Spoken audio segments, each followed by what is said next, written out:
How can you overcome your public speaking anxiety? What are 7 behavioral tips? Let's find out.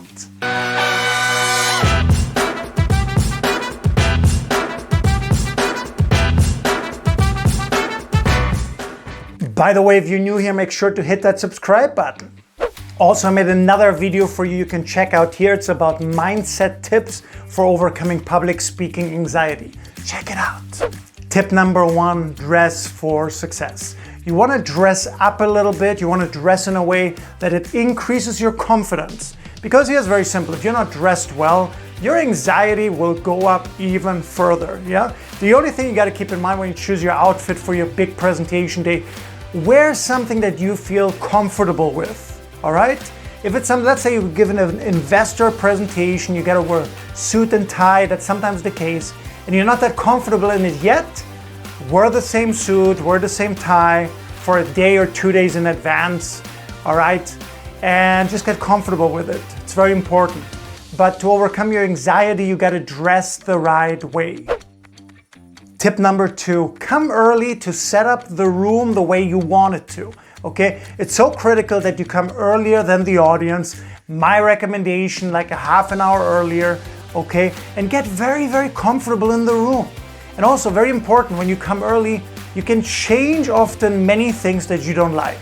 Let's say the tables are too far away, you can bring the tables a little bit closer, all right? Or if it's the opposite, again, you can change that too. Maybe there's a podium in the way, push it out of the way. All right, but the beauty is when you come to the room early, you can build that comfort level up, you can make the room a little bit more yours and change anything that's needed. Strategy number 3, say hi to your audience in advance of your presentation, in advance of your speech. Yeah, again, when you're there early, that's quite easy to do. And just go over, say hi, shake hands, say hello, especially if you don't know each other, and have a little bit of a small talk. Smile while you do that, by the way, and hey, keep it light. Keep it light. Just show you're there to have a good time. They're probably there to have a good time, so keep it light from the beginning. Tip number 4, do some jumping jacks. Yeah, you heard me, do some jumping jacks. So, very easily, how does our nervousness usually express itself? Yes, it goes out through our hands, through our legs, and then a presentation and a speech when you have that comes through nervous signs, you know? You touch your arm or you put your hair back, you touch your glasses if you have some. So how do we get that nervousness out faster? One way physically is just doing jumping jacks. So the way to do it, very simple. Before your presentation, find an empty room next door or an empty space where nobody can see you and do 10 or 20 jumping jacks, okay? And let the nervousness leave your body a little bit more. It will not get rid of it perfectly, but if you combine it with all these other tips and strategies that I'm sharing with you here and in the other video as well, you will overcome it. Strategy number 5, you want to find your spot. Meaning, when it's time for your speech, your presentation, you walk in front of the audience, and you find your spot, you go there, you find your spot, okay? Plant your feet into the ground at that moment at least, and then you're looking for a spot in the back of the room that you can focus on. Because what happens for most people is when they get nervous, right? When they have all this anxiety before a speech, before a presentation, their eyes tend to move very fast. Yeah, they tend to look everywhere.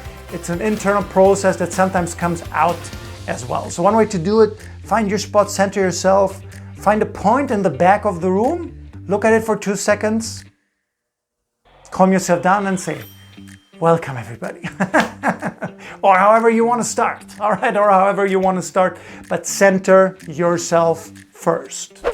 Tip number 6, use power poses. Now what's a power pose? Very simple. Like the name says, you make a pose that looks like you have the power. You know, think kind of Superman or Superwoman. Yes, right, strong.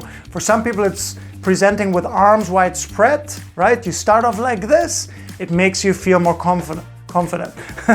But in the end, it's all about, you know, it's your posture, your gestures. So after this, Google one time different power poses, yeah? You will see a list, you will see a couple of examples, and pick the one that works for you.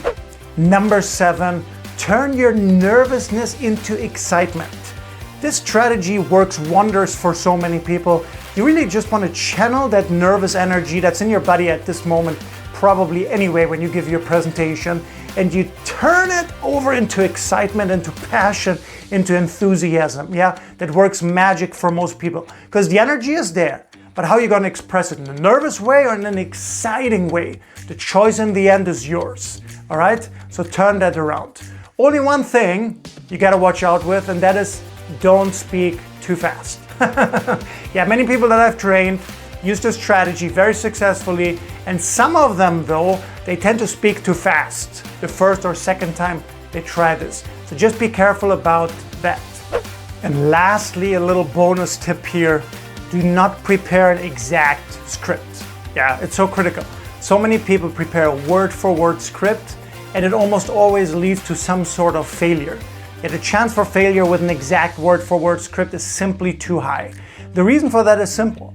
What happens if you forget what you're going to say in the middle, right? You lost suddenly. Boom, blank, it's all gone. The other thing, if you have really word-for-word script, what do you do if somebody interrupts you? Again, coming back is very, very difficult. Yeah, so what do you do instead? You want to have what I like to call a kind of a loose script. So what can you use? What's better? Instead, you could use index cards with bullet points, and bullet points guarantee that every time you deliver your speech or your presentation, it changes a little bit, right? You use a little bit different words, you explain a little bit differently, so that works very well. The other option, even better in my opinion, is using simple slides. Yeah, if you have simple slides with you while you're presenting and while you give your speech, that will help a lot as well. So pick one of these, but do not have a word-for-word script. So comment down below one time, what is your biggest takeaway? What did you enjoy the most? Yeah, share it with me down below. If you haven't done it yet, hit that subscribe button. If you like this video, give it a thumbs up. And most importantly, I really look forward to seeing you for the next video.